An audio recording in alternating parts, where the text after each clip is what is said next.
Rain in New York doesn't fall. It decides. It decides where to land, what to touch, what to ruin. It is selective, like memory, cruelly precise. It chooses its targets with intention: glass, steel, the neck of a stranger who forgets to raise her umbrella. And it rehearses its confession across every surface it touches. That night, it decided on me.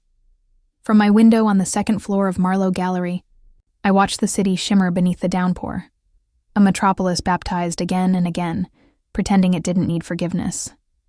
Taxi lights blurred into the slick asphalt, bleeding into puddles like confessions inked too fast.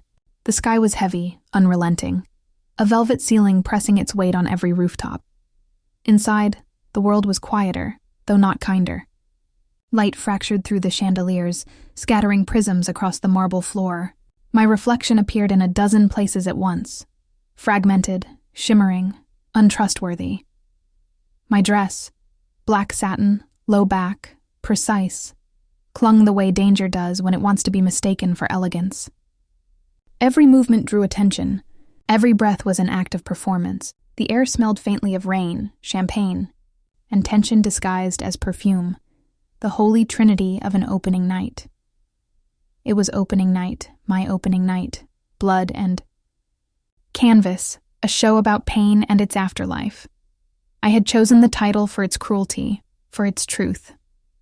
Pain stains before it teaches, and even its lessons leave residue. I had curated every piece like a secret I wasn't ready to confess. Portraits that looked like bruises, landscapes that smelled faintly of loss. To the press, I said the collection was about catharsis. But really, it was about survival. The quiet, private kind that doesn't win awards. The guests drifted through the gallery like well-trained ghosts. They smiled the way rich people smile when they're afraid to look bored. Flutes of champagne floated between manicured fingers. Every sound, every clink, every laugh was edited for display. I smiled too, because that's what you do when the mask has learned to fit. A woman leaned close to me and whispered, "Your work feels personal." I wanted to tell her that everything worth touching should. Instead, I said, "I'm glad it spoke to you," and moved on before my expression betrayed me. Art, like grief, requires performance. And performance, when perfected, begins to resemble faith. And then he arrived. He didn't enter the gallery. He altered it. It began subtly. The air thickened, the laughter softened. Even the pianist, a young man in a white suit, paused mid-note, his fingers hovering above the keys, as if listening for permission. It was as if the entire room had recalibrated to his gravity. I felt it before I saw him. That electric quiet, the shift in the current, the pause that isn't silence but attention gathering itself. And when I finally looked up, there he was. Later, someone would whisper his name, Alessio Romano. But by then, my pulse had already memorized it. He wore black. Not the kind that blends into darkness, but the kind that defines it. A tailored suit, rain glistening on the shoulders, fabric absorbing the light in all the wrong ways. His collar open, a rebellion disguised as poise. His hair, dark, wet, slightly disordered, looked like it had refused to obey someone moments before. Droplets traced his jaw like punctuation marks. He didn't hurry. That was the first thing I noticed. His stillness wasn't passivity. It was command. The kind of control that doesn't need to announce itself, because the world already knows to wait. He walked with the quiet authority of inevitability, as if time itself had been warned to slow down in his presence. When our eyes met, I forgot the sentence I was speaking. He didn't look at me. He looked into me, the way someone looks at a painting they've already decided to buy, long before asking its price. "You must be Elena Marlowe," he said. His voice, low, deliberate, faintly accented, carried a warmth that didn't belong in a place so coldly lit. It reminded me of bourbon poured over ice. "Slow and dangerous. I am," I said, managing a smile that had been rehearsed too often. "Welcome, Alessio," he said. He didn't offer his hand. He offered a gaze, the more dangerous form of contact. And I took it, too quickly. "I wanted to thank you for supporting the exhibit," I said, carefully keeping my tone neutral. I was told my sponsor preferred to remain discreet. He smiled faintly, not to charm, but to deflect.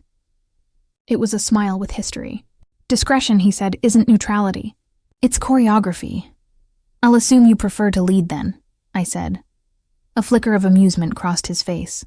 Only when the steps are worth remembering. He moved closer, slow enough to test my pulse. The scent that reached me was layered. Rain, tobacco, and something darker. Something like regret. His gaze wandered to the central piece. Threshold. A crimson figure dissolving into gray. I like truth when it bleeds, he said. This one doesn't lie. It's called threshold, I told him. The moment before a person chooses. He studied the painting for a long time, his eyes tracing the edges, the color, the fracture where red met shadow. He looked as though he recognized the moment, as though he had lived inside that brushstroke. Between mercy and ruin, he said softly. I repeated it without thinking. Between mercy and ruin, the words hung between us, echoing like a shared prayer we'd both forgotten we knew. He turned back to me, something unreadable flickering in his gaze. Not desire, not admiration, recognition. Then he walked away, leaving the air sliced clean behind him. The room resumed breathing, but it wasn't the same. The guests' voices rose again, but every sound seemed smaller, fainter. I watched him disappear into the crowd, black on black, until the door closed behind him. The chandeliers trembled faintly, reflecting the movement of rain on glass. The pianist found his rhythm again, softer now, more careful. I stood there, heart caught between fascination and warning. The rain outside thickened, as if echoing a decision I hadn't made yet. For a moment, the gallery felt like a cathedral, and I, its unwilling saint. That night, when the last light was switched off, I walked once more to the window. The street below was drenched, shimmering, relentless. Reflections of headlights scattered like lost thoughts. I placed my palm on the cold glass and whispered his words under my breath. Words that didn't yet belong to me, but already felt inevitable. Between mercy and ruin. And in the silence that followed, I couldn't tell which one I was choosing. He didn't linger like the others.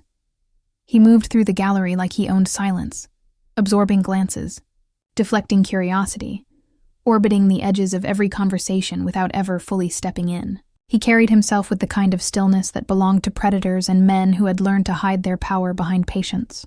Every step was measured, deliberate, almost choreographed to make people wonder whether they were the ones being watched. When he spoke, people leaned closer. When he paused, they pretended not to.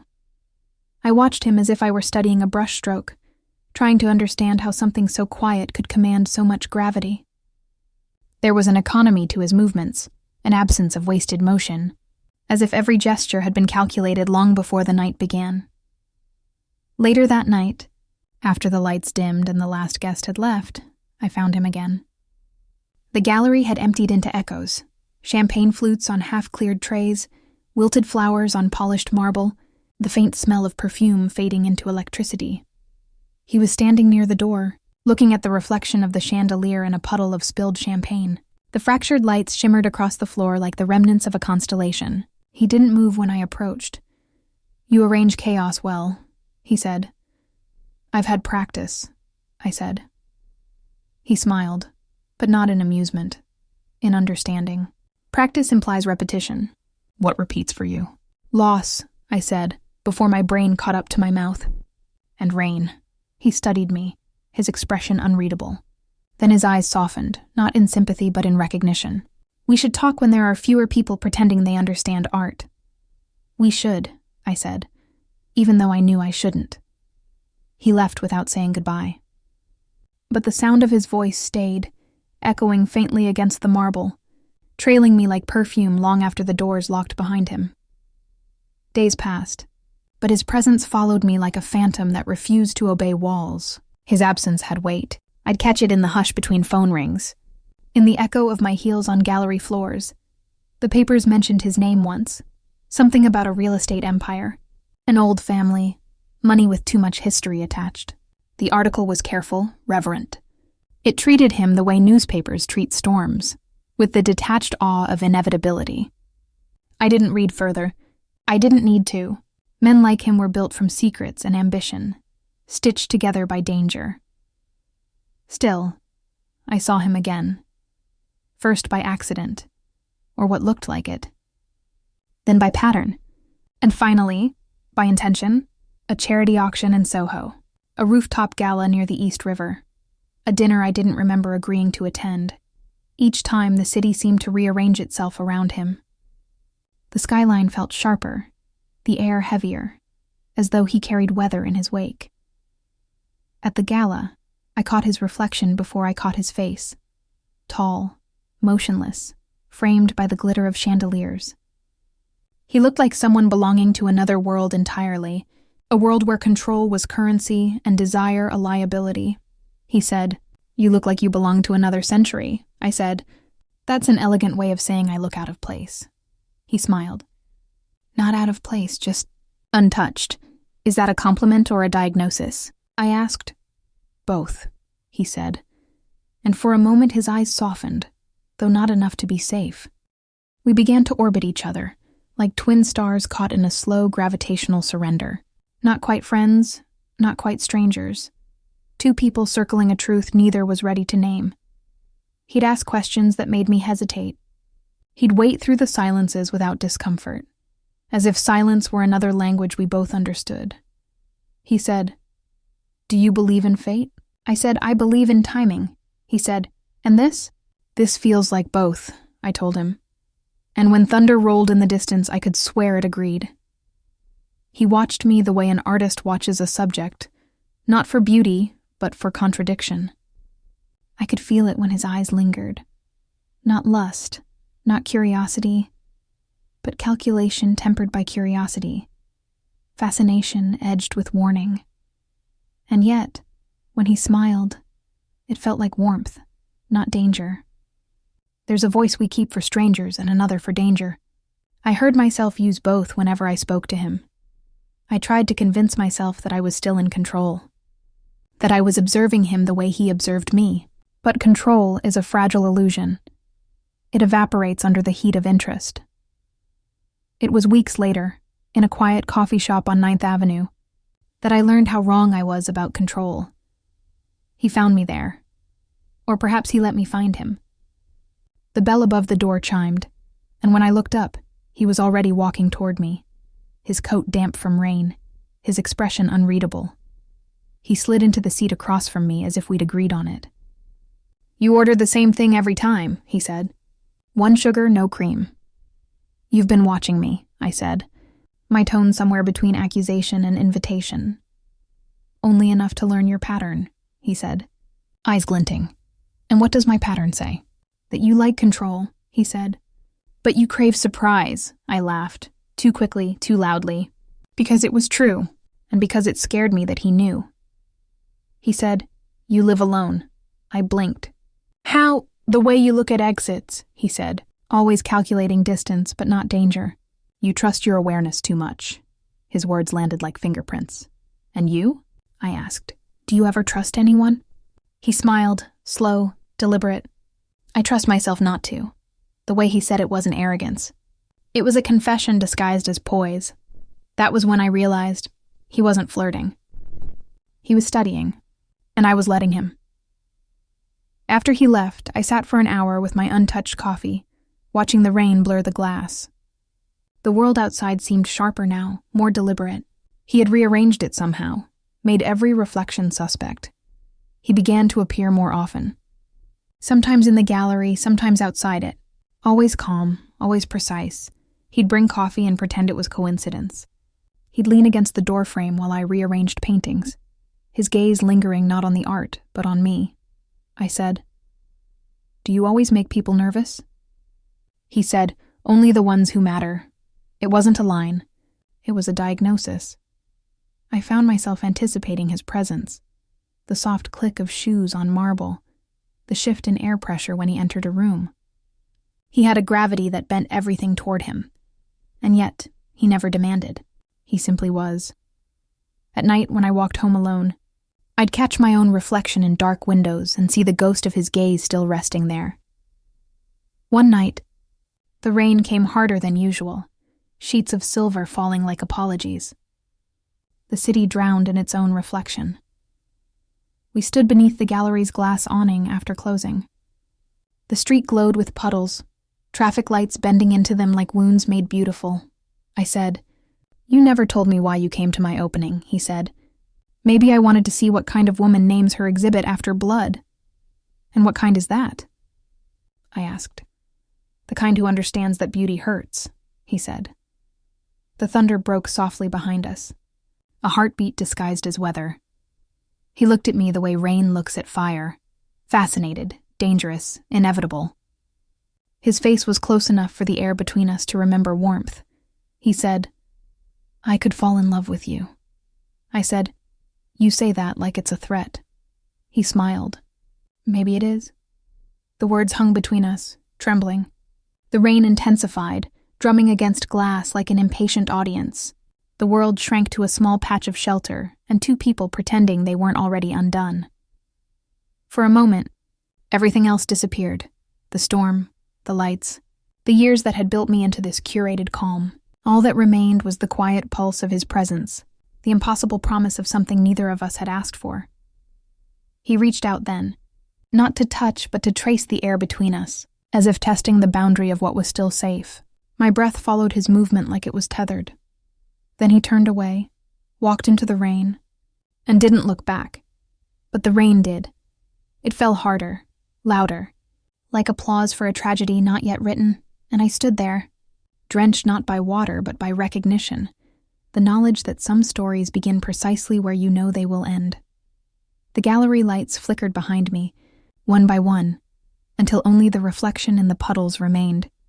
Fractured, trembling, alive, the sound of his voice stayed. The space he left behind filled with weather. And somewhere inside me, a door I didn't know existed began to open, very quietly, without asking permission. He drove like a man who honored limits until he didn't need to. There was something meticulous about the way he handled control, not only of the car, but of the moment itself. Every movement, every shift of his hand on the wheel felt deliberate, practiced, like choreography written in silence. The city unfolded ahead of us, wet and radiant. Every streetlight reflected twice, once in the puddles, once in the glass. Manhattan was a necklace of trembling gold, its reflections rippling through the dark veins of the river below.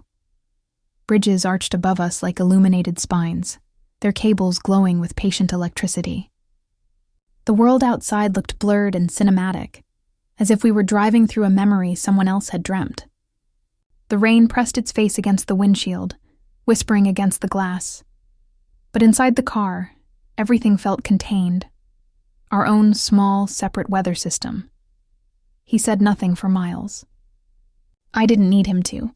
The hum of the tires against the slick asphalt became a rhythm, hypnotic, steady. The sound was low, intimate, like a heartbeat muffled beneath layers of distance. The air smelled faintly of smoke and winter. Cold leather, the ghost of a match, the kind of scent that lingers when something dangerous has already happened. Between us, silence was not absence. It was architecture. It built itself carefully, brick by breath, until it became something we both lived inside. He didn't touch me. He didn't need to.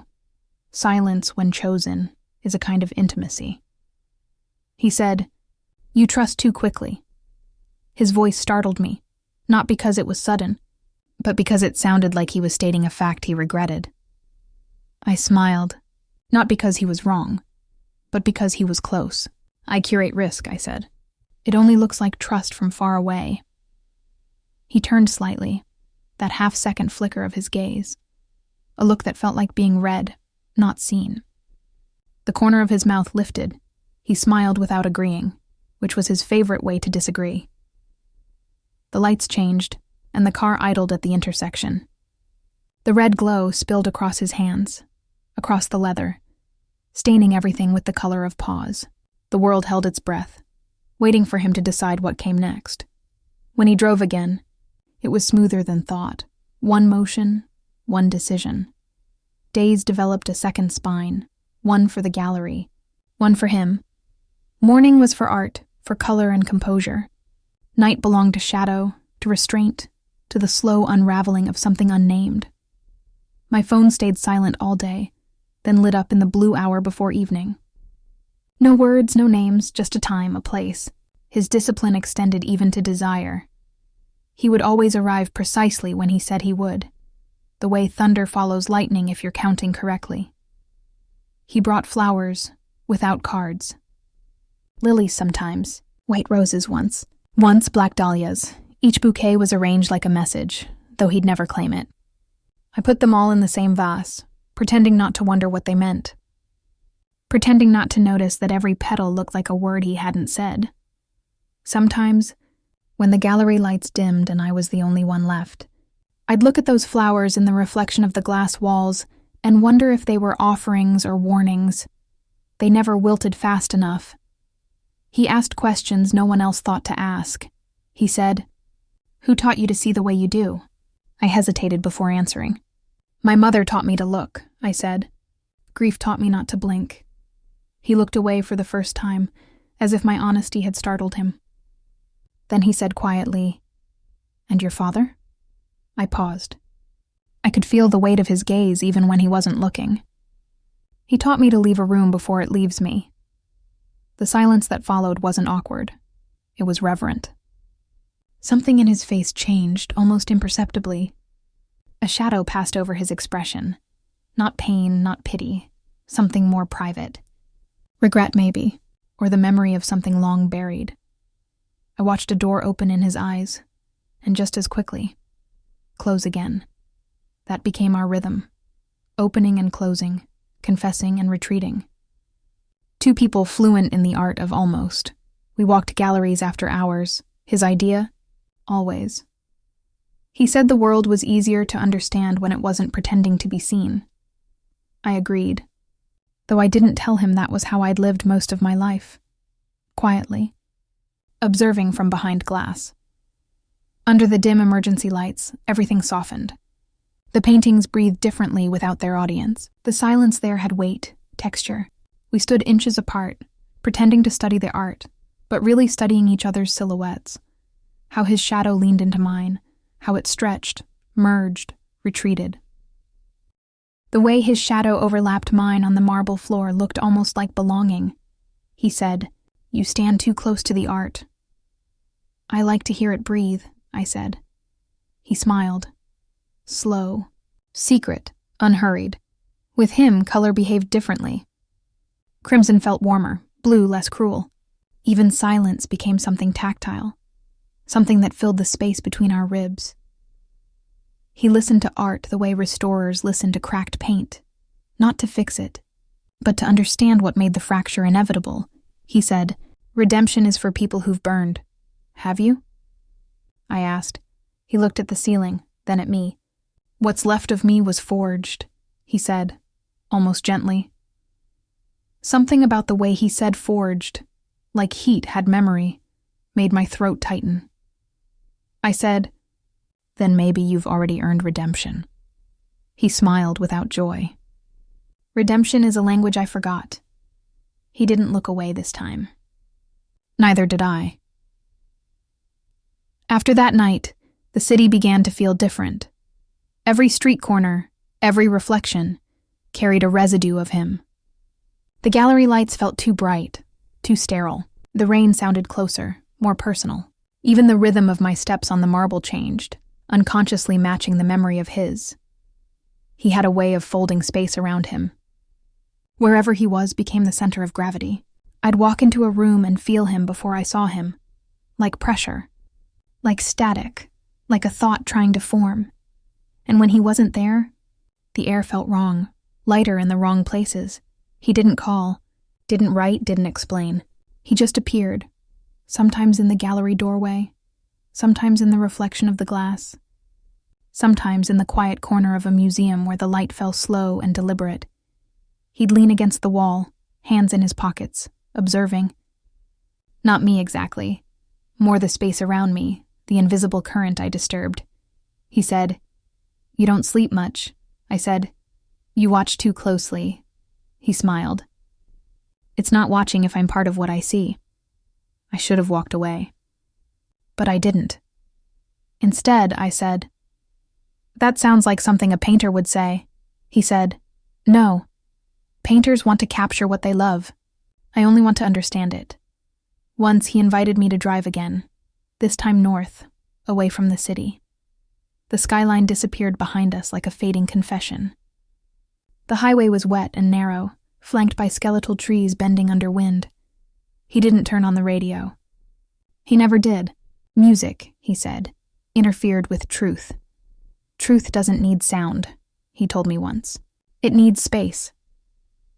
So we drove in silence, through tunnels and over bridges, until the city became rumor. The headlights carved our path through fog. My reflection in the window trembled with each passing car. He said, "Do you ever think about leaving?" "Leaving what?" I asked. "The noise, the names, the pretending." "Sometimes," I said, "but the noise makes me real." He nodded, as though he understood exactly what that meant. The road curved along the river. He reached for something on the dashboard. His fingers brushed mine, accidentally or maybe not. It was the lightest touch. But it set something off, a pulse, a question, a promise. Neither of us acknowledged it. Back in the city, I dreamed in fragments, bridges, headlights, his voice saying my name like a secret he shouldn't have learned. During the day, I went through the motions, arranging exhibits, attending meetings, writing polite emails that felt like someone else's words, but underneath everything, a hum persisted, the sound of our unspoken understanding. He once told me that timing is the only true art form. Everything else, he said, is survival. Maybe that's why he always left at the exact right moment, before the silence broke, before I could ask what any of it meant. He would stand at the door, glance back once, and disappear into the rain as if it were a curtain closing. And I, foolishly, would wait for the next act. One night, we stood again in the half-dark of the gallery, alone among the canvases. The rain outside beat against the glass, and the city lights bled down the walls in streaks of gold. I asked, "Do you ever think about what happens after?" He said, "After what?" "After the beginning." He smiled faintly. "That's the problem. I don't believe in beginnings, only continuations." I wanted to ask what I was continuing, but he stepped closer, and the question dissolved. His presence filled the space like gravity. I could feel the nearness of him in the smallest details, the warmth of his breath, the faint scent of rain on his collar, the way his gaze stayed fixed on my mouth when I wasn't speaking. He didn't touch me. But the air between us moved, and when he finally spoke, it was quieter than the rain. "You're different when you stop pretending you're not afraid," I said. "Maybe I'm just tired of pretending," he said. "Good. Then, softer. Fear looks honest on you." The words shouldn't have sounded tender, but they did. I thought of all the versions of myself I had built to survive. The polite, the composed, the untouchable. He looked at all of them, then past them, as if peeling back a canvas to find the original sketch beneath. Maybe that's why I let him stay. Because for once, someone wasn't trying to fix the cracks. They were listening to how they sounded when they shifted. He said, "You still believe in redemption?" I said, "Maybe not, but I believe in aftermath." He nodded. Aftermath is honest. It doesn't lie about cost. The lights flickered once, briefly. Outside, the rain softened, almost like mercy. Inside, I exhaled, and for the first time, he looked unguarded. Whatever passed between us then wasn't promise or confession. It was recognition. The silent understanding of two people who had both forgotten how to be forgiven. And that, somehow, was enough. We began to orbit closer, defying whatever gravity kept people ordinary. I started to recognize the sound of his footsteps before I heard them, the rhythm of them, the intention. They were never rushed, never loud, always precise, even when he wasn't there. I'd swear I could hear the echo of them in the gallery halls, pacing through the silence like an unfinished sentence. The scent of his cologne haunted the air long after he left, something dark and clean, with smoke hidden under citrus. I'd catch it in passing and turn too quickly, expecting to see him standing in a doorway or reflected in a frame of glass. It wasn't perfume. It was presence, distilled. When he spoke my name, the syllables didn't feel borrowed. They felt claimed. He never shortened it, never softened it. He said Elena like the word already belonged to him. Slowly, reverently, like a promise wrapped around a threat. The city, in its strange way, began to conspire with us. The rain softened whenever we met, falling in whispers against the rooftops. It raged when we were apart, as if it missed the reflection we made together. Even traffic lights seemed to linger a little longer when he looked at me, turning amber like hesitation before green like surrender. I told myself it was coincidence. But love and danger share the same handwriting. The first kiss came like a mistake you plan. It was late, and the city was half dark. The storm outside had cut power across half of Manhattan. Streetlights shivered, and sirens wailed from somewhere far away. The river turned its face to the wind, breaking into fragments of silver. We stood by the window of my apartment, glass fogged with breath and lightning. The world beyond the glass was chaos. Inside, everything was still. He said my name like he was checking the edge on a knife. I said his, like I was choosing to be cut. He moved closer, slow enough for me to stop him, fast enough that I didn't. The space between us folded itself into a secret. His mouth tasted like expensive restraint. Mine tasted like surrender disguised as curiosity. It wasn't soft. It wasn't rushed. It was deliberate. The kind of kiss that tests how much truth a person can hold before breaking. The city's pulse matched ours. Thunder outside, heartbeat inside. His hand found the curve of my jaw, tracing it as if memorizing a map he might one day need to find his way back to. His fingers were cold from the rain, his touch warm with intent. He said, "Tell me to stop." I said, "Don't." And he didn't. The kiss deepened, a question answered too soon. My back found the wall, the air between us burning like confession. When he finally pulled away, the rain had changed its rhythm, drumming against the window like applause muffled by glass. He stood there, watching me catch my breath. The look in his eyes was not triumph. It was recognition, the realization that something irreversible had begun.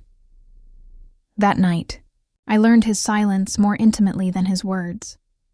We learned each other's temperatures, the languages of skin and breath, the exact inch of my throat where a pulse becomes a plea, the curve of his shoulder where restraint turned into mercy. The air tasted like rain and wine. The city outside dimmed to the color of ash. He wasn't gentle because he lacked cruelty. He was gentle because he knew it and refused it. That is the only gentleness that matters. Afterward, we lay still. The storm hummed above us like applause from the sky, filtered through guilt. His hand rested lightly against my ribs, as if confirming that I was real. I traced the scar near his collarbone with my fingertip. It felt deliberate, not accidental, a memory carved in flesh.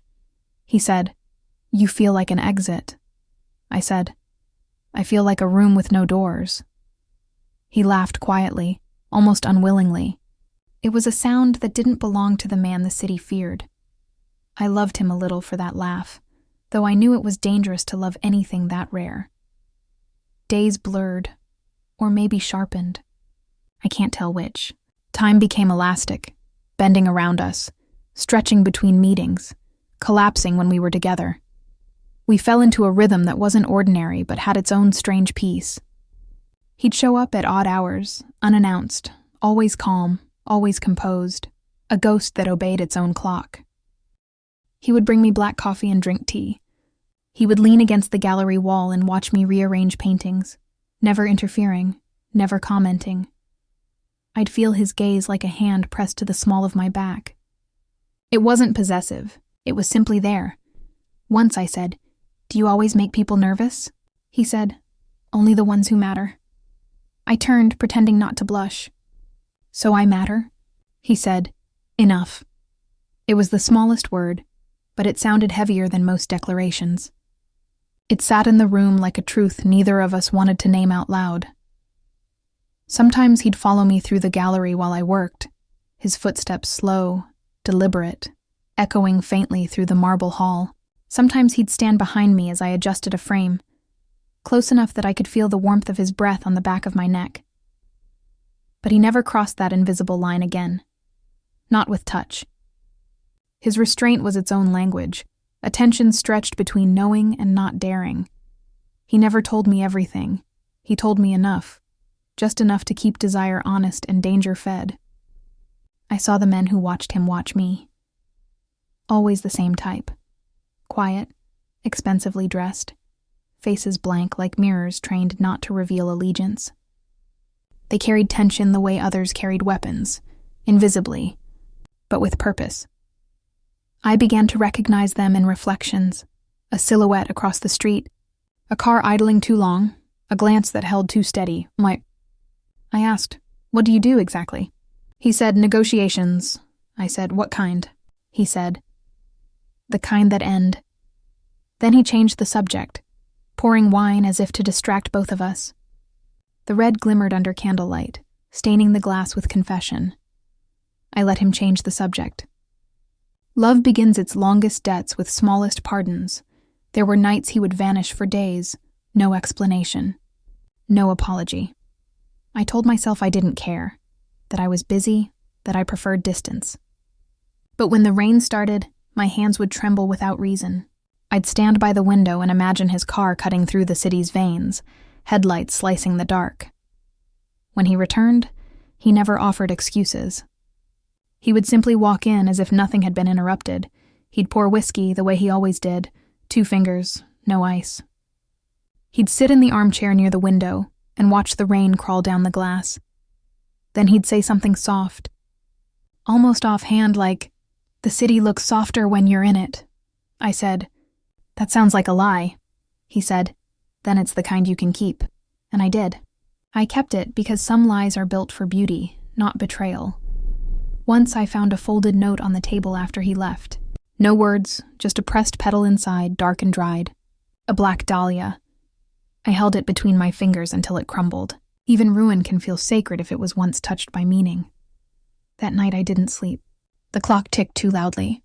The rain refused to stop. When dawn came, I walked through the empty gallery barefoot, the marble cold beneath me, and for the first time I realized how many ghosts a space can hold if you love something inside it long enough. He existed like a painting under glass, close enough to see, too far to touch. And I think that's what I loved most about him. The way he never demanded, the way he stayed, just enough to haunt, never enough to ruin. But love doesn't stay where it's safe. It presses its palm against the danger and calls it home. One night, he brought me to his world, a penthouse overlooking the Hudson, minimalist, severe beautiful in the way absence can be. Black marble, steel, glass, every surface gleamed like a blade. No photographs, no color, no softness. It looked like a place where nothing lived but precision. "Nice place," I said, running a finger along a table so clean it almost didn't exist. My reflection glided across it like a ghost. "It serves its purpose," he said. "Which is?" "To remind me what can't be touched." His tone was neither cold nor defensive. It was factual, like he was explaining the terms of a contract I had already signed. He poured me wine, expensive, dark, the color of forgotten things. I took it and walked toward the window. Floor-to-ceiling glass framed the skyline like a painting that refused to sit still. The rain outside stitched the buildings together with trembling threads of light. "Do you ever sleep?" I asked. He stood behind me, close enough that I could feel the gravity of his silence. "Only when I forget who I am," he said. I turned to face him. "And who are you when you forget?" He looked at me then, a flicker of something unguarded slipping through the armor he always wore. "Yours," he said. It was both a confession and a warning. The air between us thickened, made heavy by things that had no name yet. I thought about how strange it was to find warmth in a place that had been designed to forbid it. The glass walls, the sharp lines, the stillness. They were all extensions of him, controlled, silent, self-contained. But the rain betrayed him. It softened the room. It softened him. Sometimes, Late at night, I'd wake and find him standing by the window, shirtless, staring at the city as if counting ghosts. The light from the skyline painted his skin in shifting patterns. Silver, shadow, silver again. He looked untouchable in that light, like marble about to remember it was once flesh. I'd whisper, "What are you thinking?" He wouldn't turn. His voice came quiet, flat and terrible in its certainty. That beauty is always the calm before blood. I'd lie there, watching his reflection move in the glass. "Then why chase it?" I asked. He said, "Because it's the only thing that makes blood worth spilling." There was no malice in it, just recognition. A man acknowledging the currency he dealt in. He'd come back to bed, cold, quiet, certain. The sheets would whisper against his skin as he lay beside me. His hand would find my shoulder in the dark, and for a moment, everything in the world would align into something almost kind. And I'd realize, I didn't know what world he came from, but I knew I'd already stepped into it. The deeper I fell, the less I asked. There's a kind of love that doesn't feel like falling. It feels like remembering, like you've been here before, in another life, another body, another storm. With him, every silence was a doorway. Every touch, an answer to a question I hadn't dared to ask. He once told me, "If I believed in fate, I'd say you're my punishment." I said, "Then you must have done something unforgivable." He smiled, slow and hollow. I loved something that didn't survive. I didn't ask what. Some ghosts prefer to stay unnamed. He carried his past like a scar that hadn't healed right. Not visible, but always tender.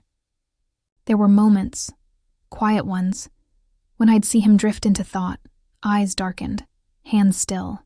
I'd want to reach for him, to pull him back. But some distances are holy. Touching them feels like breaking a vow. Sometimes in those silences, I felt like he was waiting for someone else to answer a question I hadn't asked yet. Maybe that's what we were, each other's unfinished prayers. Weeks turned into months, though neither of us marked time that way. We measured our days in coffee spoons in nightfall, in arrivals and absences, in the weight of his voice when he said my name. The gallery flourished. My name began to appear in reviews. A rising star in contemporary expressionism, they said. I smiled for photographs, gave interviews, curated exhibitions, and performed the part of the woman who had her life together.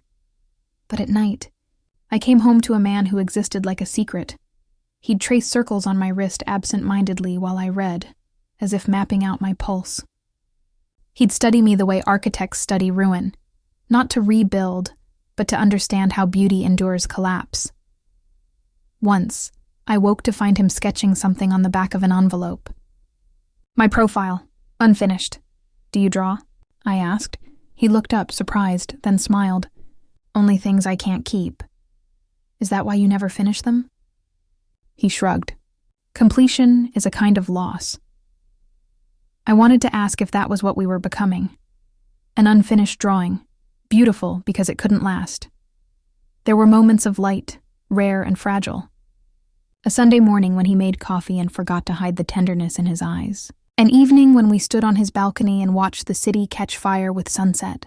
Our hands brushing but not holding. He said, "You make the world look less violent," I said. "That's a trick of perspective," he smiled. "Then teach me your angle." I almost did. But love like ours wasn't built for daylight. It needed shadow to breathe. The last night before everything changed, he came to the gallery unannounced. I was closing up, barefoot, humming to the echo of my own solitude. The city outside was restless. Sirens, thunder, the low hum of neon trembling through wet glass. I didn't hear the door open. I just felt it. That shift in air, that gravity that announced him before sound did. He said, "You look like a painting no one's allowed to buy." I turned, startled. "You scared me," he smiled. "That's not the word you're looking for." He was right. Fear wasn't the word. He walked toward me slowly, the sound of his shoes soft on the polished floor. Each step was a question. When he stopped in front of me, he reached up and brushed a strand of hair from my neck. His touch was light, but it burned. The edge of control frayed. He said, "Tell me something true. The words landed like a blade against glass. I said, "I don't want to be alone anymore." He exhaled, sharp, pained, like truth cost him something to hear. "Neither do I." And then we stopped talking. His mouth found mine with that same measured violence as before. Deliberate, inevitable. The kind that asks for forgiveness before it sins. My back hit the wall. The lights flickered once and surrendered. When we broke apart, we were both breathing like we'd survived something instead of created it. He stayed the night. And when I woke later, his side of the bed was already cold. The rain had started again, slow and unhurried, as if retracing its own footsteps. His scent lingered. Smoke, rain, regret. I sat up and looked at the space where he'd been. The sheets were unwrinkled, the pillow untouched. It was as if he'd been careful not to leave evidence of himself behind. That's when I understood. Desire was never our danger. Truth was. Because truth is the one thing you can't unlearn once it chooses to be spoken. And his truth, whatever it was, was already on its way to ruin everything. When the envelope arrived, it arrived the way fate does, uninvited, unmarked, unhurried. No return address, just consequence. It waited on my desk under the gallery's sterile light. Patient, ordinary, fatal. It looked like nothing, which is how disaster usually looks when it's trying to be polite. At first, I thought it was a press packet, or maybe an invitation to another art show, my name written neatly in black ink. No company letterhead, no sender. The paper felt too heavy, too clean. I opened it with the same curiosity I use to unframe a painting, careful not to smudge what might be valuable. Inside, photocopied newspaper clippings. A list of names typed with old anger, dates that felt like tombstones. Headline after headline bloomed the same word in different fonts. Romano. A body in a white sheet. Marble recorded as scene, blood reported as pattern. A betrayal described as information provided by a confidential source.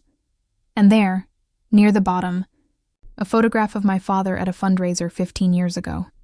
He was smiling. A smile I didn't recognize, the kind that looks borrowed. Below it, a handwritten note in a hand that wasn't his. Ask him. I didn't need to ask who him was. The body knows. My throat forgot how to swallow. My pulse climbed somewhere behind my eyes. The paper trembled in my hands like it was breathing. I carried the envelope through the gallery like I was carrying a live bomb to somewhere it could detonate in peace. Outside, the rain had begun again. Steady, relentless, a kind of moral punctuation. The gallery's glass walls reflected a city that suddenly felt foreign to me. Every painting around me seemed complicit. Color bled into color. Every piece of art I'd ever created about pain suddenly looked like prophecy. I stood in the middle of my own exhibition, blood and canvas, and realized how literal I had been without knowing it. And then he was there, standing in the doorway of my office, not entering, not retreating, just existing the way inevitability does. He always looked inevitable, but that night he looked like the price of it. He said nothing. He didn't need to. The silence between us had already become a language. I said, "Tell me." He looked at the envelope like he'd spent half his life designing it, and the other half dreading this moment. His face, usually unreadable, now carried the faintest crack. He still said nothing. I said, "Tell me what you came for." "Elena," he said, and my name came out softer than a lie should. "Don't," I said, not with that voice. "Use the other one. The one that makes rooms obey." He shut the door. Even the gallery seemed to flinch. The hum of the air conditioning softened to something reverent. Or afraid. He said, "I came for revenge." For a moment, I didn't breathe. "Then I did, but wrong. On me?" I asked. He didn't flinch. "On your father," he said. "On anyone who stood where he stood when my father fell. My father had nothing to do with your grief," I said. But the words tripped over the papers in front of me. The names, the dates, the ink already dry. He said, "His name is in the file that names the night." He's a footnote in someone else's lie, I said, voice shaking. He didn't even know your family. He looked at me the way storms look at windows. Inevitable. Tragic. Not cruel, but certain.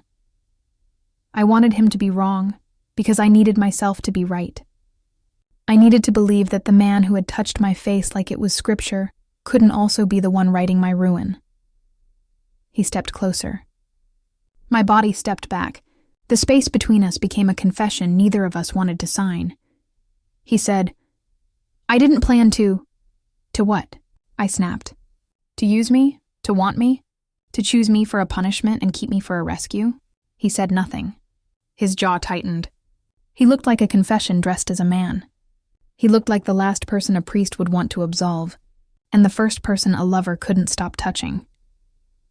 I didn't plan to love you, he said finally, and the word love landed in the middle of my desk like a weapon surrendered too late. I don't want your love if it was sharpened for me, I said. It wasn't, he said. It learned me. The blade chose its owner, that broke something. Not just in me, in the air, in the way my pulse moved. I slapped him. The sound was clean, exact, cruelly satisfying. My hand stung. His jaw darkened, but his eyes, they didn't fight back. They just stayed. Leave, I said. Leave the gallery. Leave the street. Leave the version of me that still thinks you could be anything but catastrophe. He didn't argue. He just looked at me once.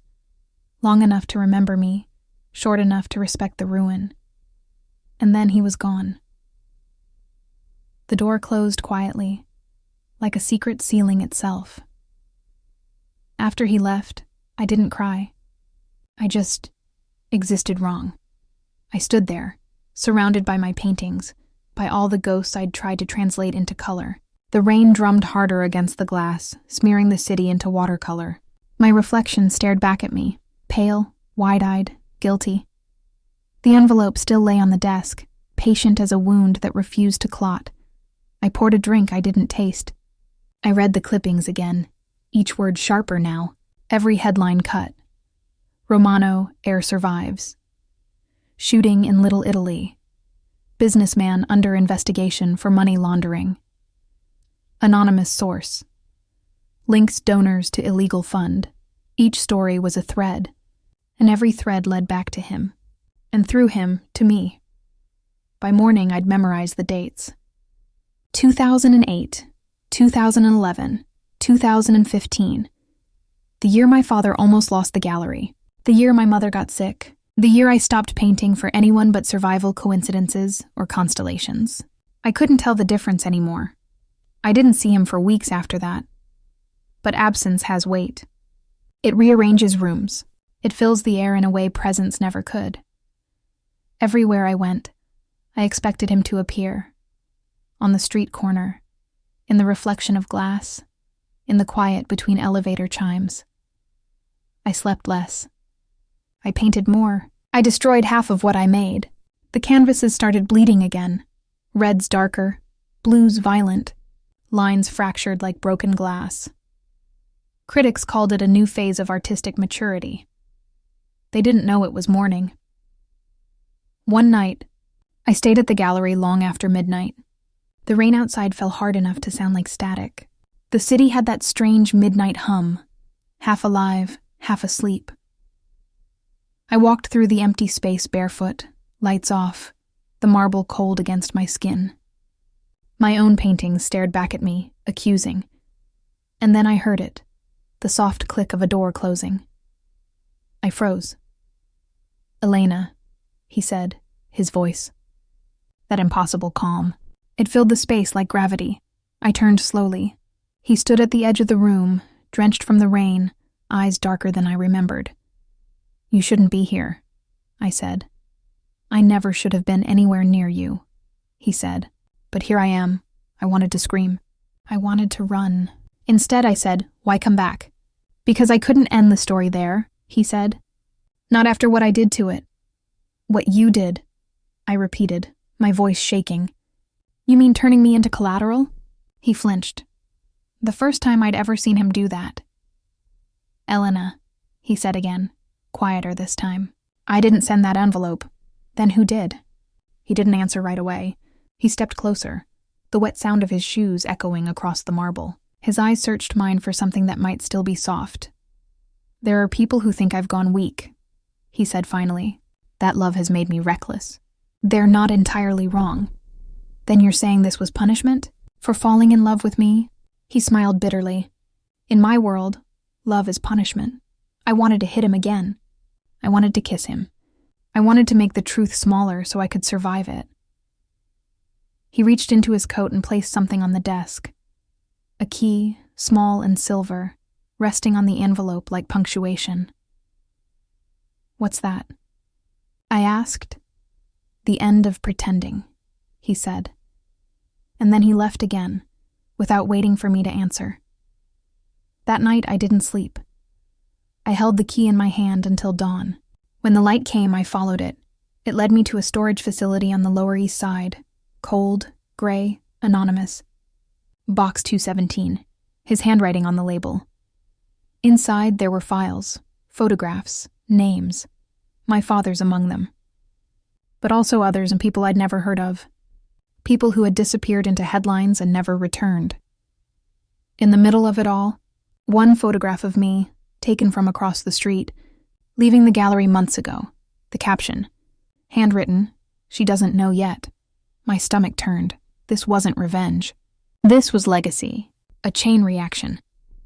By the time I left the facility, the rain had stopped. The sky was pale, fragile, like something recovering from confession. I walked until my feet ached, until the city blurred, until my reflection in every shop window looked like a stranger's. Back home, I poured another drink. The glass shook in my hand. I stared out at the river, remembering his words. Only when I forget who I am, and I realized I had loved a man who had been taught that forgetting was mercy. But mercy was never what we were built for. We were built for ruin that remembered itself. And that, I think, is where descent truly begins. That night, I didn't cry. I sat on the cold floor of my office with the envelope in my lap, knees drawn to my chest, like I could hold myself together by making my body smaller. The rain pressed its fingers against the glass, slow and deliberate, carving thin rivers down the pane. Each drop split the city into pieces, towers and lights and ghosts, all refracted, all undone. It was a kind of surgery, the rain, precise, merciless, patient. The envelope felt heavy against my legs, though it was light enough to lift with 2 fingers. Its weight wasn't physical. It was something older, something that had been waiting for me longer than I'd been waiting for anything. I thought of the first night we met, the gallery lights, the soft murmur of strangers, the smell of wet, asphalt, and the way he'd said between mercy and ruin, like he already knew which one I would choose. I thought of his voice, calm, careful, clean, the kind of voice that makes you believe in control even while it's taking yours away. I thought of every time he had watched me without speaking, his eyes translating what his mouth refused to. How I'd mistaken that silence for safety. How I'd mistaken danger for devotion. I stayed until dawn, until the rain gave up and the city dried itself off and pretended nothing had happened. That's the thing about cities. They don't keep secrets. They just bury them under noise. When I finally left, the sky was the color of old paper. The streets smelled like metal and regret. Days acquired a winter. Nights turned into corridors with no doors. I learned the geography of absence, how a bed remembers, how silence rearranges itself into shapes that used to have meaning. I learned that shame has a temperature, so does relief. Sometimes I woke to the phantom sound of his lighter, that small metallic click, the pause, the exhale that followed. It was the rhythm of him, the ritual of control disguised as calm. I'd lie there and listen, half hoping it was real, half praying it wasn't. Because if it was real, it meant he was near. And if he was near, It meant the world I'd barely escaped was already circling back. The gallery went on. It always does. Art doesn't mourn. It waits. People came. People left. Critics called the new pieces raw, vulnerable, necessary. They said the work reflected a turning point in Marlowe's emotional lexicon. If only they knew what language I was translating. But people notice. They always do. The men who used to look at me like I was decoration began to look at me like I was evidence. Their handshakes lasted too long. Their compliments turned into probes. Their smiles asked questions they didn't dare say out loud. Whispers filled the air like dust, slow, sticky, impossible to clean. Did you hear? She was close to him. Romano's mistress, they say. The one who didn't know she was sleeping with the storm. And maybe they were right. Maybe I hadn't known. Or maybe I had. And called it love, the Romano name, once just a whisper in luxurious corners, started appearing in headlines again. Investigation into Romano Holdings continues. Multiple arrests expected in connection to criminal network. Seizures underway. Sources claim internal conflict. The world that had hidden in the dark was now unraveling under fluorescent light. And then came the quieting. That particular kind of silence that isn't peace. It's just the sound that follows a gunshot. The city doesn't mourn either. It just keeps count. I went out less. I painted more. The days felt like echoes, the nights like rehearsals for a confession I couldn't yet give. One night, I stayed late at the gallery, surrounded by blank canvases. The room felt too large. The air felt wrong. I stared at a single canvas for hours, brush in hand, unable to move. The white stretched endlessly, taunting me, pure, untouched, mocking the mess inside my chest. Finally, I dipped the brush into red paint. The color clung thick to the bristles, alive, eager, but I couldn't bring myself to lift it. The red felt dishonest now. Too loud. Too alive. It was the color of everything I'd lost the right to feel. I placed the brush down. The paint bled onto the table like a wound. When I finally looked up, the rain had returned. It always did. It tapped the glass with the persistence of someone knocking on the wrong door, again and again, refusing to learn. It sounded almost like a reminder. You chose him. You invited the storm inside. And I had. I had opened the window, let the wind in, and called it warmth. A week later, I woke to a headline that didn't belong to this world. Romano organization fractures amid claims of internal betrayal. The letters looked too sharp, the ink too sure of itself. I read every word, slowly, deliberately, the way you read a diagnosis. Inside, a paragraph about his second-in-command, the man I'd seen once, shadowed in the corner of a dinner party, his watch glinting under low light. The one who had smiled without warmth. The one Alessio had called brother. The betrayal had come from inside, not from my father, not from me, from the man who had raised Alessio into vengeance. Testimony. Bank accounts, offshore transfers, names whispered to authorities in exchange for amnesty. A web unraveling itself in real time. Each sentence felt like a door creaking open to a room I hadn't realized I'd been locked in. I pressed my hand to my mouth. My breath came in fragments, like paper torn in half. I reread the same line 3 times before the meaning landed. The Romano family enterprise under Alessio Romano is suspected to have suffered betrayal from within. Sources confirm the cooperation of a longtime associate in the dismantling of internal operations. The words glowed under the dim light of morning. I whispered aloud, to no one. So it wasn't him. The room said nothing back. But the silence understood. It didn't comfort. It confirmed. And I sat there, still in my robe, coffee cooling beside me, watching the rain begin again. I thought of him, where he might be, what he might be doing, whether he had read the same headline and felt the same fracture inside his chest. For the first time since he'd left, I didn't feel rage. I didn't even feel grief. I felt something colder.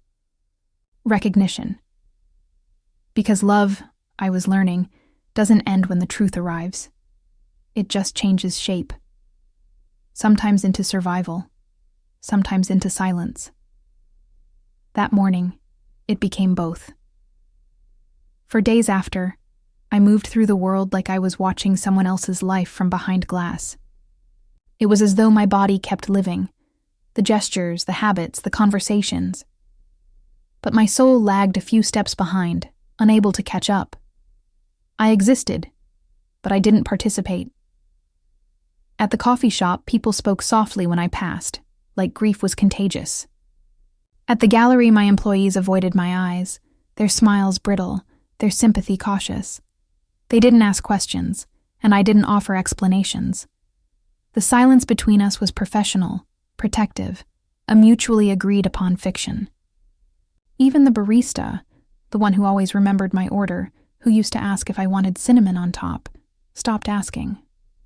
He just handed me the cup, eyes lowered, like we were both pretending I hadn't become a headline in someone else's story. It's strange how quickly guilt can become a garment you never took off. You forget when you first put it on. You just wake up one day and realize you're wearing it. Heavy, tailored, impossible to remove without tearing skin. I told myself I didn't miss him. That I was angry, justified, cleansed. But at night, when the city stilled and the noise of living quieted enough to hear truth move through the cracks, I'd catch myself listening for his voice. Sometimes, I'd turn on the radio just to chase it, scrolling through static, searching between stations for that low timbre that could still undo me. I'd find traces of him everywhere, a cufflink under the bed, cold and gleaming like a tiny moon, a lighter on the windowsill, still smelling faintly of tobacco and rain, the scent of his cologne caught in the seams of my pillowcase, stubborn, unyielding. The ghost of him lived like a question I couldn't answer, not haunting, just waiting. I began to paint again, but everything I made looked the same. Rain on glass, hands reaching, red fading into gray. Each canvas was an echo. Each line was a wound revisited. I told myself it was art, that it was mourning, that it was therapy. But really, it was memory wearing a disguise. Each brushstroke whispered what I refused to say aloud. You loved a lie. But the lie loved you back. The studio filled with unfinished work, the kind that hums when you walk past it, the kind that won't let you pretend it's done. The critics began to notice again. They said my new pieces had matured, that there was restraint in the chaos, that my use of shadow was almost devotional. If only they knew. I wasn't painting shadow. I was painting absence. One evening, I returned to the gallery to find the door slightly ajar. My breath caught, sharp, automatic. My mind replayed old instincts. Don't move, don't speak. Listen first. Rain whispered outside, tapping the windows with a rhythm too familiar. When I stepped inside, the lights were low. The air felt unsettled, as though it had been recently disturbed. I called out once. No answer. I moved through the space, slow, deliberate. My heels echoed softly on the marble floor, the scent of turpentine, and rain mixed in the air, sterile and clean, almost holy. There was no one. Just the sound of water dripping somewhere unseen, the storm outside, the low hum of the building remembering it was alive. When I reached my office, I stopped. The envelope, that cursed, patient envelope, was sitting on my desk again. Only now, it was open, the papers were gone. In their place, one photograph, Alessio. His face half lit, half shadowed, a chiaroscuro portrait of contradiction. A bruise marked his jaw, the one I'd made. His eyes were steady, calm, almost kind. Not the eyes of the man who had destroyed me, but of the one who had loved me before the truth required him not to. On the back, in his handwriting, "Forgive yourself first." Then me. I sank into my chair and pressed the photo to my chest. My body trembled, but not from fear, from recognition. Outside, thunder rolled, not angry, just tired. The storm was ending. But the rain didn't stop. Days later, word spread through the city like smoke. The Romano Empire had fallen. Assets frozen, arrests made. Several associates dead or missing. Names I didn't know. Names I'd overheard once at dinner. Names whispered on the periphery of his world, all turned to dust in the news. And him, gone. No body. No arrest, just absence. Absence can be a kind of mercy, or a kind of hell. I wasn't sure which one I'd been given. People speculated, of course. They always do. Some said he'd fled the country. Others said he'd been taken out by his own men. A few whispered that he'd staged his death, that he was living somewhere near the coast, nameless, untraceable, unfree. I didn't believe any of them. Not because I had faith, but because I knew him. Alessio didn't disappear. He retreated. There's a difference. A disappearance is escape. A retreat is strategy. He had always known when to leave before the fire reached the room. I slept with the photograph under my pillow, the same way I'd once slept with the envelope. It was strange, how easily love and evidence share the same shape. Both can be folded, hidden. Both can be burned. Every night, I dreamt of him standing in the rain, saying nothing, waiting for me to look up. And I always did. Because even when you know the truth, your heart still searches for the version of him that didn't. The one who stood in the gallery, watching art like it was salvation. The one who said, "Between mercy and ruin." The one who believed I could choose differently. Sometimes I'd wake just before he spoke, his outline fading with the light. Other times, I'd reach for him in sleep, my hand closing around nothing but air. Cold, honest, empty, and yet every morning I woke softer. Not healed, not whole, just less at war with what had been. Maybe forgiveness begins that way, not as an act, but as a slow exhaustion. You stop fighting the ghosts. You let them sit beside you. You pour them coffee in the morning and stop asking them to leave. I think that's what he meant by forgive yourself first. Because the truth doesn't free you. It only hands you the tools to dismantle your own cage. And maybe, just maybe, he wanted me to know that even ruin can become a kind of mercy, if you choose to survive it. When I saw him again, it was by accident, or maybe grief had learned how to guide me. It was late afternoon, that soft hour when light looks tired of being beautiful. The city was muted as if it too needed to rest. The Hudson lay beneath me, a bruised mirror reflecting pieces of the skyline. Gold smeared into gray, skyscrapers trembling in the water's shallow memory. Everything shimmered, everything hurt. I walked without purpose. My heels clicked on the wet pavement, a rhythm I didn't recognize until I realized it was my own pulse echoing outside my body. The wind carried the smell of salt and iron, of distance. Every step hurt less than standing still. And then, under the old iron bridge near 79th Street, I saw him. He was exactly where the shadow met the waterline, half of him swallowed by darkness, half caught in the bruised light of the river. A cigarette burned between his fingers. The smoke curled upward, frail and defiant, until it disappeared like it no longer wanted to share the air with him. For a long moment, I just watched him. The world narrowed to that one outline, a man I had once known, or maybe had only imagined. I couldn't tell which. He was thinner now. The arrogance that used to live in his shoulders had drained away, replaced by something quieter, weariness, or maybe peace's cruel twin, surrender.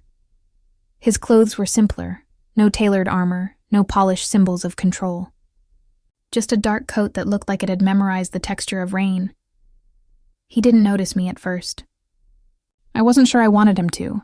I could have turned away. I could have walked home and pretended the bridge was just a bridge. but grief is directionless until it finds its target. It wasn't my father, I said. The words cut through the wind and startled both of us. He turned, slowly, as if movement might scare the moment away. The river light broke across his face, scattering the years between us into something I almost didn't recognize. His eyes, still that impossible shade of night diluted by regret, met mine. He looked at the river before he answered, as if it owed him an apology. "No," he said. "You're second," I said. He nodded once without hesitation. "Yes, the one who raised me into a weapon sharpened against the wrong throat." There was no pride in it, no drama, just exhaustion. The kind of tired that comes from carrying vengeance longer than your own name. "And you killed him," I said. The sentence left my mouth like a prayer that knew it wouldn't be answered. He didn't deny it. He didn't even look away. Some truths don't need to be spoken twice. The silence between us filled with the city, the hum of traffic above the bridge, the hiss of tires through puddles, the slow, eternal churn of the river below. For a long time, we just stood there, two people orbiting the debris of something that had already exploded. Finally, I asked, "Did you come to me to finish a story or to start one?" He exhaled, smoke mingling with his breath.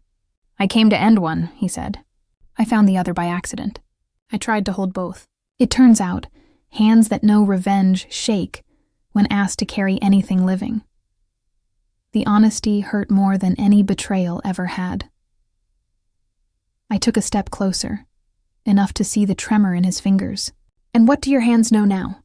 He looked down at them, broad, scarred, human. "How to be empty," he said. "How to open without taking."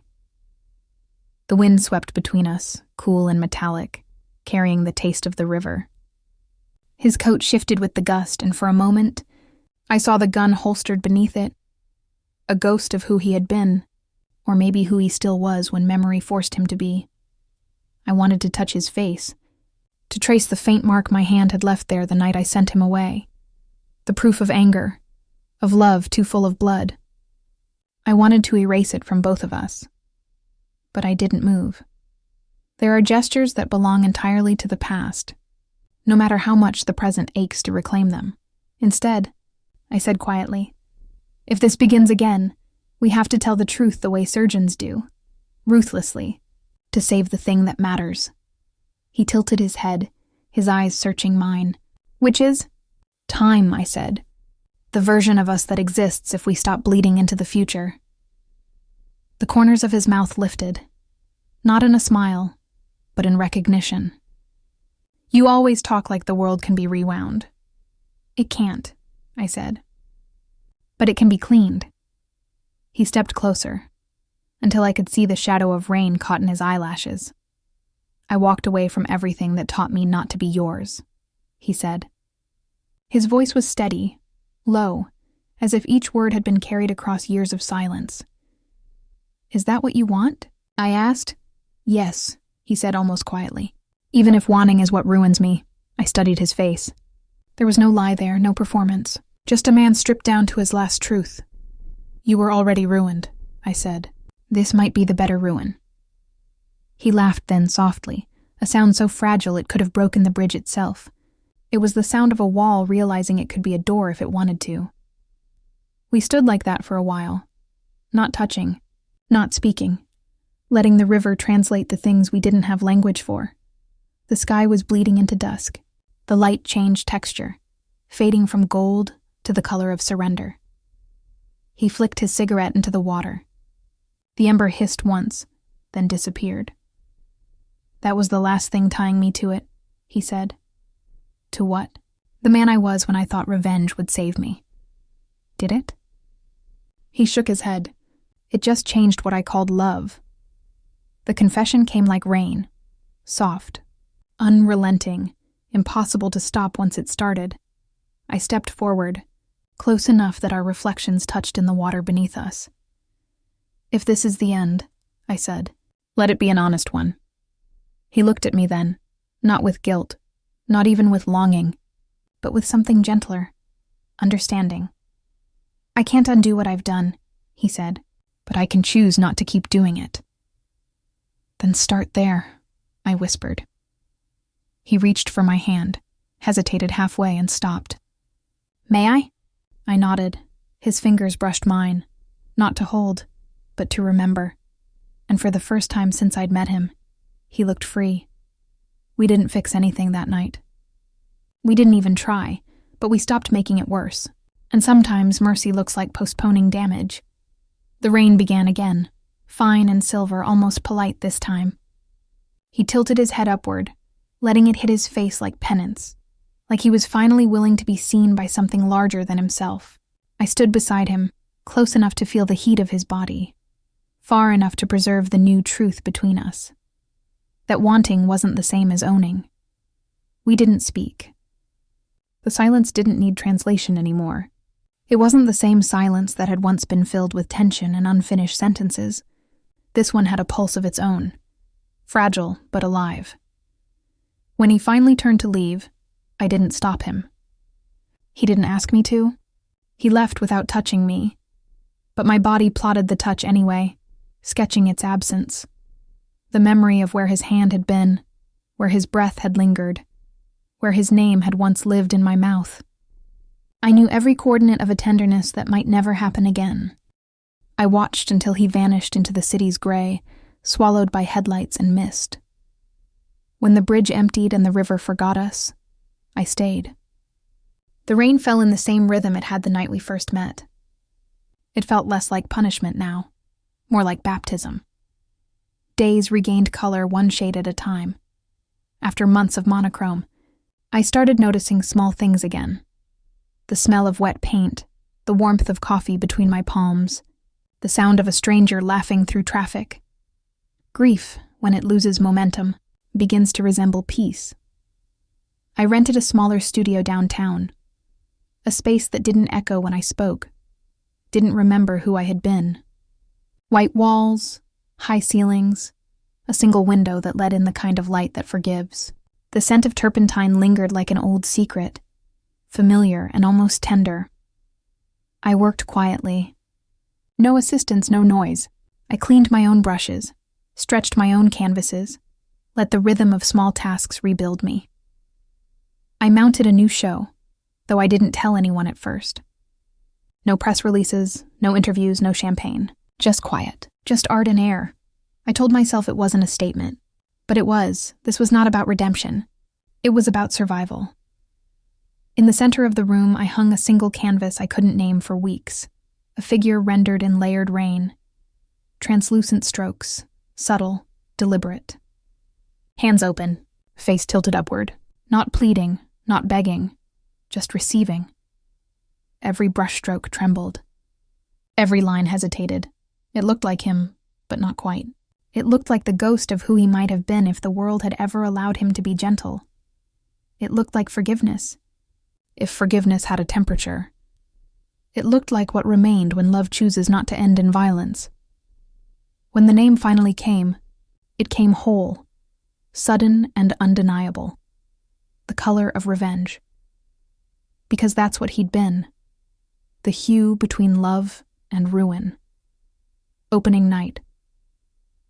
A storm had been predicted, but it never came.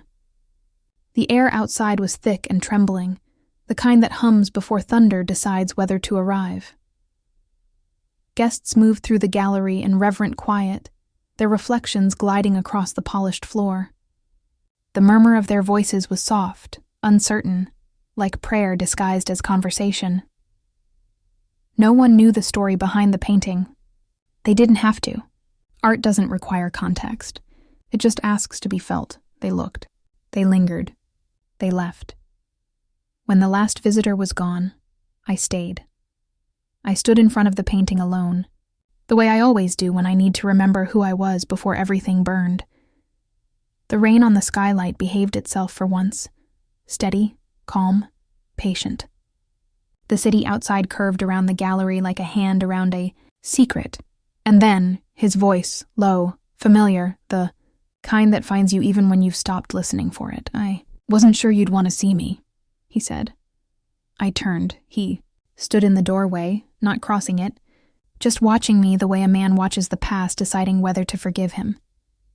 He looked both older and softer, like time had sanded down his edges instead of breaking him. His eyes carried that same gravity, but it no longer demanded. It asked. "I wasn't sure I didn't," I said. Which, when said softly enough, means yes. He stepped inside. The light caught his face differently now. The hardness was gone, replaced by something simpler. Fatigue, maybe grace. His movements were slower, his presence less a storm and more a shadow learning to rest. He looked at the painting, then at me. "You made me gentler than I am," he said. "I made you the size of the man I met inside the other one," I said. He smiled, and for a moment, we were back at the beginning. The gallery, the rain, the air between us charged with that impossible, sacred current that could only exist between recognition and regret. He stood beside me, far enough that the difference was deliberate. "What would you ask?" he said. If I had to answer. I thought for a long moment. The air between us held its breath.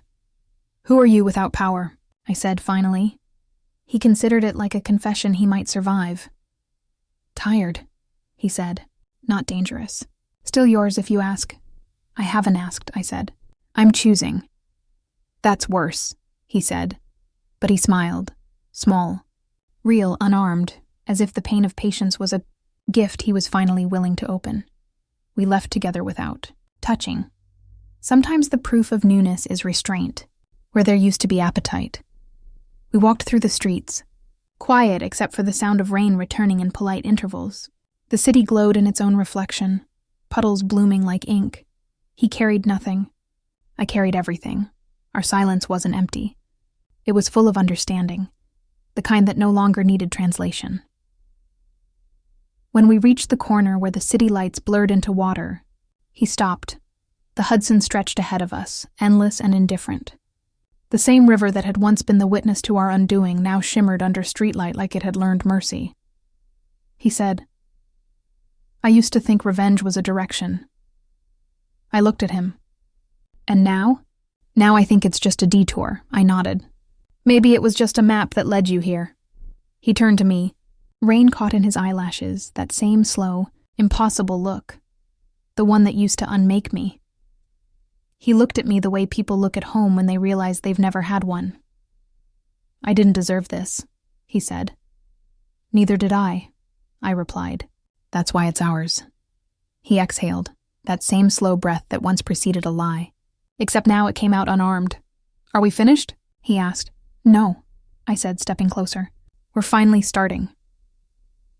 For a moment, the world seemed to pause, the streetlight flickering, the rain softening, the city holding its breath. He didn't reach for me. I didn't need him to. We just stood there, two people who had learned the cost of love and decided to pay it anyway. The night around us shimmered, silver and alive. The rain fell softly between us, not to separate, but to baptize. And when he finally smiled, really smiled, I understood. Revenge had always been the wrong word. What we were chasing wasn't justice. It was peace disguised as forgiveness. And for the first time in a long, long time, we were both unarmed enough to claim it. After that night, we became quieter versions of ourselves. No declarations, no demands, no more wars disguised as love. Just two people relearning how to exist in the same air without setting it on fire. He'd come to the studio sometimes, unannounced, carrying the scent of rain and distance. He never rang the bell. He'd just appear in the doorway, lean against the frame, and wait until I noticed. I always did. He'd sit in the corner while I painted, elbows on his knees, head bowed slightly as if listening to something inside the silence. He said nothing, but his quiet wasn't heavy anymore. It was soft, almost reverent. His silence had changed, no longer a cage, but a bridge. Once, without looking up from the canvas, he asked, "Do you still hate me?" I said, "Only when I forget why I love you." He nodded. Like that answer made sense. as if love and hate had always been two sides of the same sentence, and we'd just learned how to read it correctly. After that, he started helping in small ways. He'd carry the heavy frames I pretended weren't too heavy. He'd clean my brushes when I forgot. He'd fix the lights that flickered, sometimes humming under his breath, a habit I never knew he had. They were small, domestic acts, almost ordinary. But to me, they were everything, because apology has many dialects, and his was made of gestures. In one corner of the studio, he left a stack of sketches, pencil drawings, edges smudged by fingerprints. I found them one morning after he'd gone. Rain, hands, broken glass, a face half in shadow, half in light. He didn't sign them.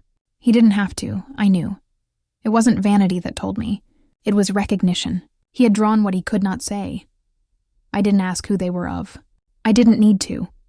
I hung one of them above my desk, a study of two hands almost touching, separated by a sliver of air. It wasn't romantic. It was truthful. Sometimes love is not the reaching. It's the restraint. Weeks passed. The show began to gather quiet attention. Critics came and went, murmuring their vocabulary of reverence. Melancholic, mature, a portrait of endurance. No one asked about the story behind the strokes. And I didn't need them to. Because art is a kind of confession that doesn't require forgiveness. Each painting was a testimony written in pigment instead of blood. Each gallery light was a witness. They thought I'd painted suffering. I hadn't. I'd painted survival.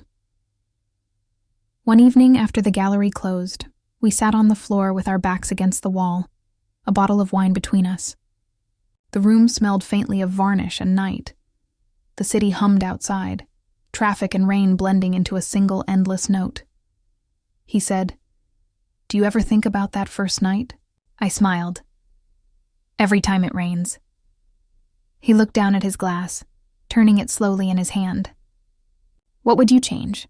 "Nothing," I said, because the pain was the only language we both spoke fluently. He laughed, quietly, tiredly, and it was the kind of laugh that didn't ask for company. "You make suffering sound poetic." I looked at him, really looked at him, at the way the light softened his features, at the faint scar near his jaw, the one that still bore the echo of that long-ago night. "It was," I said. "You just didn't know you were writing it." He looked at me like he was remembering the script.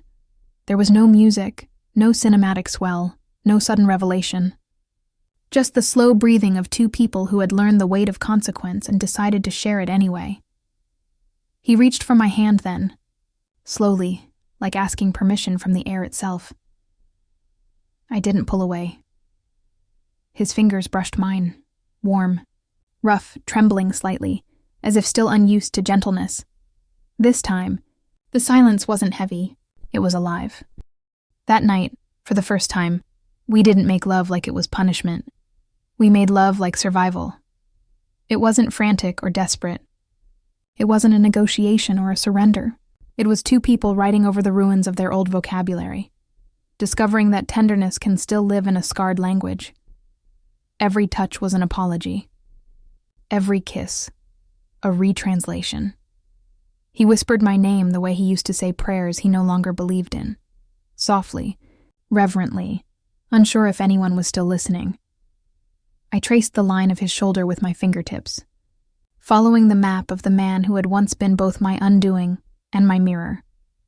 He held me like someone holding a fragile truth, not tightly, not possessively, but carefully, as if afraid I might dissolve into light. When he fell asleep beside me, his breath steady and unguarded, I lay awake and listened to the rain. It came softly against the window, the same rhythm that had begun everything, the same rhythm that had watched us through ruin and return. The city pulsed outside, slow and tender as if it too was finally learning to rest. And I thought, maybe redemption isn't a place you reach. Maybe it isn't even something you earn. Maybe redemption is just the moment you decide not to run anymore. When you stay. When you choose quiet over chaos. When you forgive not because they deserve it, but because you're tired of carrying the weight. That night, the rain didn't sound like confession. It sounded like peace. For the first time in a long time, I let it in, and I slept. Not as the woman who survived him, but as the one who finally survived herself. We learned to be ordinary on purpose. It sounds simple when I say it now, like we just woke up one morning and decided to stop being tragic. But learning peace after chaos is like learning a new alphabet. Every letter feels foreign. Every word tastes too quiet. At first, our days were clumsy. I didn't know how to exist in a world where love wasn't a battlefield, and he didn't know how to love without apology. We practiced. Coffee not delivered by men who never blinked. Walks nobody photographed. Grocery lists that ended in laughter. A small Italian place where the tablecloths were clean, the bread always warm, and the waiter never asked for names. We were unremarkable, deliberately. He paid in cash for months, still chained to his rituals of secrecy, until one afternoon I said, "You can stop performing bygone prayers for a God we don't worship anymore." He laughed, really laughed, not that guarded smile from the old days.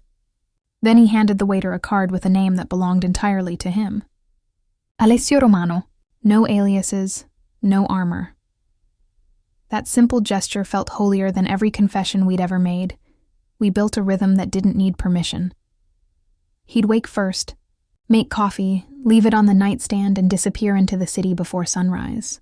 When I opened my eyes, the smell of him lingered. Cedar, smoke, rain. By the time he returned, the coffee would be cold, and I'd be painting, my hair tied up, music whispering from the old record player he'd fixed himself. "Do you believe people can change?" he asked once, standing behind me, watching the brush in my hand instead of the painting. I didn't answer right away. I pressed the bristles into crimson and said, "I believe they can choose differently in the same body. Change is a rumor, choice is a practice." He kissed the back of my neck, warm breath threading through the words. "Then we'll practice," he said, and we did. He learned to be late without assuming the world was ending. I learned to text first without assuming I was surrendering.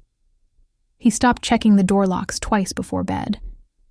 I stopped looking for ghosts in every silence. We unlearned survival, slowly, imperfectly, together. I told him about my mother's rosaries, not for prayer, but for counting the days when grief behaved. He told me about childhood summers in Sicily, where laughter had to be quiet and joy had to be justified later, as if happiness needed permission. I said, "Do you miss it?" He thought for a long moment, eyes drifting somewhere the light couldn't reach. "Only the version I invented so I could sleep," he said. That night, I dreamed of that small boy, barefoot, watching the sea, holding something broken in his hands. When I woke, he was already awake, tracing circles on my wrist, lost in thought. I said, "What are you thinking?" He said that I was always waiting for you. I just didn't know what I was waiting for. And I told him, maybe I was waiting to become someone worth finding. He smiled, kissed my palm, and said, "Then we arrived at the same time." Winter passed and left behind the kind of cold that lives in stairwells. On the first mild night of spring, the kind that doesn't try too hard, we walked by the river. The city hummed softly, content for once. Streetlights smeared gold across the pavement. The ferry coughed its way past like a kind old animal. We leaned against the railing and practiced the future like a language we almost knew. He said, "Marry me," no prelude, no tremor in his voice. Just 2 words, steady and inevitable. I turned to look at him, half expecting him to be joking, but his expression was quiet, certain. He wasn't kneeling. Theater had already taken too much from us. His hands were in his pockets, empty, open. I said, "You skipped the speech," he said. "You hate speeches." "I hate lies disguised as them," I said. "I don't have lies left," he said. "Just the same 5 sentences I've been sure of since I met you." "Say them," I said. He took a breath, as though summoning language from somewhere deeper than memory. "You see me. I want to be seen like that forever. I will spend the rest of my life walking away from anything that teaches me not to deserve you. I will fail and tell you when I do. I will love you more carefully than I used to love my pain." The wind changed temperature. The river approved. I said, yes. It came out quieter than I expected, but it carried every second I had ever survived waiting for something worth keeping. We didn't tell anyone. There was no ring, no announcement, no ceremony to feed the city's appetite for spectacle. We told the world by being kinder to it. We crossed on the walk sign. We tipped more than necessary. We said goodnight to the doorman we used to ignore. That was our marriage license. Courtesy, tenderness, restraint. I moved a toothbrush into his apartment. He moved a stack of old photographs onto my desk and told me to throw them out if I didn't want them. I didn't. Some stories you keep not because they're beautiful, but because they remind you how to choose differently next time. We started collecting little rituals. Burnt toast, shared books, Sunday markets, arguments about nothing. One afternoon, I caught him fixing a broken drawer in the kitchen. Shirt sleeves rolled up, hair a mess. I stood there watching him and thought, this is the happiest I've ever been. He noticed my gaze and grinned. What? I said. You're real? He laughed. Was that ever in question? Yes, I said. Once. He set the screwdriver down, walked over, and kissed my forehead. Then I'll keep proving it.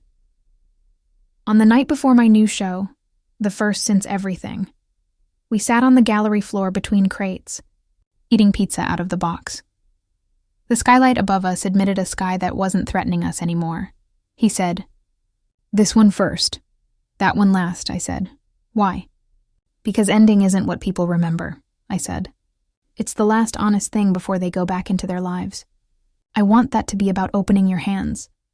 Make it my hands," he said, almost shyly. "They already are," I said. He leaned back, eyes tracing the ceiling. Gratitude looks different from this angle.